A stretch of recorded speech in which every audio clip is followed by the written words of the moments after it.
number 44. So I gave you 3 words off a list of keywords, hashtags that I have been picking up in my research, and I promise sometimes I don't necessarily plan something as it just happens. So when I looked at the sheet, I said I'm going to give you 3 words. Number 1 is resilience. Number 2 was straitjacket. And number 3 was innovation. I recall, at least, that when I said that, I had my immediate inclination was, now how are you going to wrap all that up together, right? Then make a coherent flow for me. But I went and did a little research on number 1, resilience, okay? And that was a whole wild, eye-opening revelation, because that's what I asked for. And I always have to look internally or historically at how resilient I really, maybe, perhaps have not been. And when I say number 1, resilience, I want that to stick to you like glue. That is, as I did my research, I realized how unfocused I was on the concept of resilience. If I had internalized the whole resilience idea, because resilience, come to think of it, is a magical power. Don't look at me. Look at the sender. I said right out here, and he sent it right on down here to me through you. He, she, the divine. Who dares to name God? So we use these the pitiful words we concocted in the English language. So y'all suffer me through. Resilience. And then I went and looked at when, after a particular traumatic event, is maybe you're in a stage where you can perhaps sustain resilience. See, resilience has to be sustained. You can't really be resilient on Monday. It is a consistent mental determination to put one foot in front of the other. Wiggle, wiggle, wiggle. Move, move, move. Then it's like, okay, well, what they got to do with the straitjacket? Because you told me to say straitjacket. If you do not, the lower levels, and I think maybe the first one perhaps at the lower level, it's the straitjacket.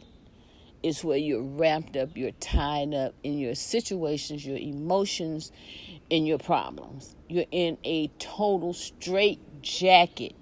You can't move your hands. You can't move your feet. All you can do really is perhaps maybe move your neck. Okay, so what they got to do with it? Well, perhaps that first stage is pretty much like a straitjacket, or in a mental term, we might call it numbness. After a traumatic event, we feel the numbness. We don't feel nothing. And maybe if we can get us enough rest and we can get us enough exercise, we can find some coping activities. I love gardening. I can't even think the same when I come out here. whatever I was thinking at the computer, I'll bring it out here and work on it. So yes, let's just call that the difference. You're in that straitjacket or the cocoon, and it can be it'll get looser and looser, and you have to rest and focus and read and study and research. And when I say that, when I say read, study, and research, anything that comes to your mind, even if you never thought of it before, and follow it. Follow it. Even if it's bluebirds in the sea, go research bluebirds in the sea, and we never know where that's going to take you. And we should not be invalidating of people's unique interests. We don't need everybody to speak the same thing. We don't need all beauty shops. We don't need all scientists. We don't need all teachers. We need a variety of talents in the beloved community, because we don't compete. We cooperate.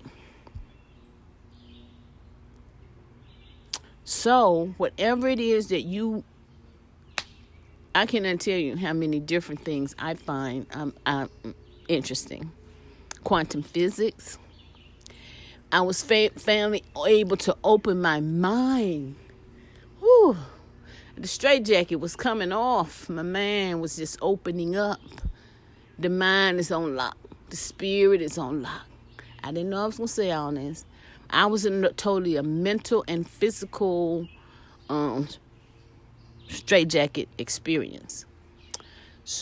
Well, and when I say straitjacket, because if your mind in after traumatic experiences, some people like to be doer, go. That's how they deal with stress and aftermath of traumatic situations. They keep the busyness going. That's not how I go. I read, I research every word, and then I hear another word or another concept or something or another coping skill or anything that might else come to my mind, okay? Because I believe that we are gathering. We're in the school of service. We are just like in a school of learning how what we have been through can benefit us. What was it there to teach us? And what was it there for us to share with our community? Because the healing it's not for you. It's not yours. It doesn't belong to you. And if that doesn't ring true to you now, it will. And once that begins to ring true to you, you're getting ready to go up to another level. You're getting ready to go into service, because you are saying, I be damned if I let anybody else. I be damned if I'm going to let this experience keep me in the straitjacket. Okay? So then I'm like, okay, see, when I said those 3 words, I didn't know how I was going to work them together. And I may try this again, but I'm just grateful to get through this one. So the 3rd word was innovation. Look at God. When you have had this experience, the straitjacket experience, you've built your resilience. Now you got to decide what next. See, that was another thing I learned in my therapy, group sessions, whatever. Don't allow yourself to be stuck in what happened. Put the attention on what's next and apply resilience and innovation. Now, if perhaps you're not going looking to do perhaps what you were doing before, because that probably didn't work, and I'm really talking to here about sometimes when people, adults or whatever, we built ourselves up into this totally stressful, dynamic situation, and we get a life quake because none of the avenues of circuits were connecting, so we just go, and then we have to come back. And do we come back and start doing the same thing over again? Do we go back to the same relationship? Or do we keep this part and throw that part away and try to find the synergy and the balance in terms of, number one, who we are? Everything starts with your identity. And for me, it was just a very pivotal time of clearing. I did not have to be anything. I did not have to add anything to the beginning of it. I don't have to add anything to the end of it. I am absolutely African. Why would you? I'm straight, no chaser. And I think trying to be African and American creates some kind of polarity in our mind. Same as trying to be serve two masters. Okay?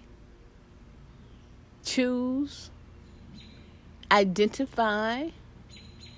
Because everything is actually, culture is mental health. And I heard this other guy, doctor, say these things I say because I've done that thing where I do, and I have listened to everybody I could, because I enjoy sometimes, I enjoy YouTube videos and speakers, and I'll give them a few minutes, and if they resonate with me, I'll listen.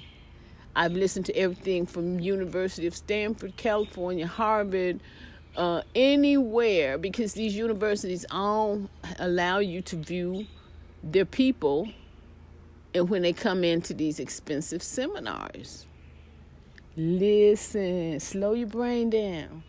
And I tell you, there's been many times in my experience, even though I consider myself a relatively intelligent person who understands words, I can clearly remember somebody saying something to me that I totally could not process in my American mind.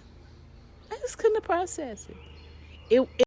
And at the same time, in this inferior culture mindset, they're teaching our young black men that you weak in math. You don't know English.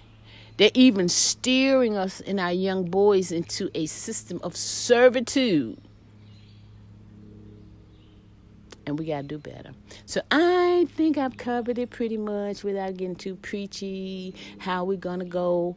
We're going to get out of our straitjacket. We're going to build our resilience to become innovative.